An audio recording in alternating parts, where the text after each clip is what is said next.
საქართველო აზიაში ერთ-ერთი უდიდესი ტურისტული გამოფენის ITB China-ს პარტნიორი ქვეყანა იქნება. 26-28 მაისს ჩინეთში, კერძოდ შანხაიში, ჩვენი ქვეყნის საპრომოციო სტენდები 400 კვადრატულ მეტრზე განთავსდება, სადაც 70-მდე ქართული კომპანია გაერთიანდება და დამსწრეებისთვის კულტურულ წარმოდგენებს, დეგუსტაციებს, გასტრონომიისა და ღვინის მასტერკლასებს გამართავენ. ასევე საქართველოს შესახებ მომზადდება ვიდეორგოლები, რომელიც ჩინური მედიითა და ციფრული არხებით გაშუქდება, რაც ტურისტული ნაკადების მოზიდვას ემსახურება. ჩვენ წელს ვართ პარტნიორი ქვეყანა ITB ჩინეთის, სწორედ ეს ღონისძიება იქნება ერთ-ერთი ყველაზე მსხვილი ღონისძიება, რომელიც ჩინეთის ბაზარზე საქართველოს კიდევ ერთხელ სახელს გაუთქვამს და ჩვენ შესაძლებლობა მოგვეცემა, რომ ჩვენი ქვეყნის შესახებ ცნობადობა გავზარდოთ, ბიზნეს ხელი შევუწყოთ და ამით საქართველოში ჩინელი მოგზაურების პროცენტულობა გავზარდოთ.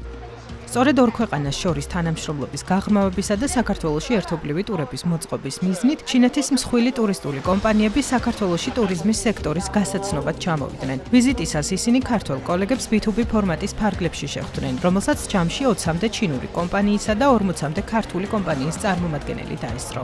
ძირითადად მუშაობთ B2B კომპანიებთან, რომლებიც აგზავნიან წელიწადში რამდენიმე ათეულ ჯგუფს. დღეს შეხვდა B2B შეხვედრები ჩვენ ჩინელ პარტნიორებთან, რომელთა უმეტესობაც საქართველოსთან უკვე თანამშრომლობდა. დღეს განვიხილეთ ის თუ რამდენად შეიძლებოდა ახალი ჯგუფების დამატება. დამატებულმა პირდაპირმა რეისებმა საქართველოზე ძალიან კაი გავლენა იქონია ამ მიმართულებით. გავსი ტიპის შეხვედრები და ამავდროულად ITB China-ზე მონაწილეობის მიღება კერძო სექტორისთვის არის ძალიან მნიშვნელოვანი, იმისათვის რომ მოვახდინოთ ჩვენი პროდუქტის და ჩვენი ქვეყნის პოპულარიზაცია ჩინურ მარკეტზე, რაც შეიძლება მრავალი კონტაქტი დავამყაროთ მათთან და მოვიციდოთ მაქსიმალურად ბევრი ტურისტი ქვეყანაში. ამასთან გაცნობითი ტურის ფარგლებში ჩინელი ტუროპერატორები და მედიის წარმომადგენლები ძველ თბილისს, ცხეთასა და მუხრანს ესტუმრნენ. გაიცნენ კულტურულად საინტერესო ადგილებს და აგემოვნეს ქართული კერძები და ღვინო.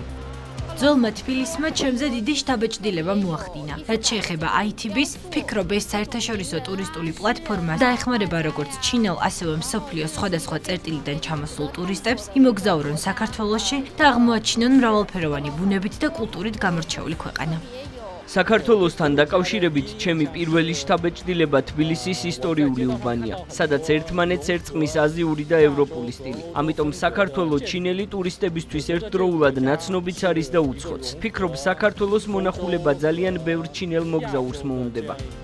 ცნობისთვის გასულ წელს ITB China-ს გამოფენას ჯამში 21,000-მდე ვიზიტორი, 1400-ზე მეტი კომპანიის წარმომადგენელი და 85 ქვეყნიდან 700 მონაწილე ესწრებოდა. შესაბამისად, საქართველოს კიდევ ერთხელ პოზიციონირება მსგავს ღონისძიებაზე ჩვენი ქვეყნის ტურიზმის სექტორის განვითარებისთვის უმნიშვნელოვანესია.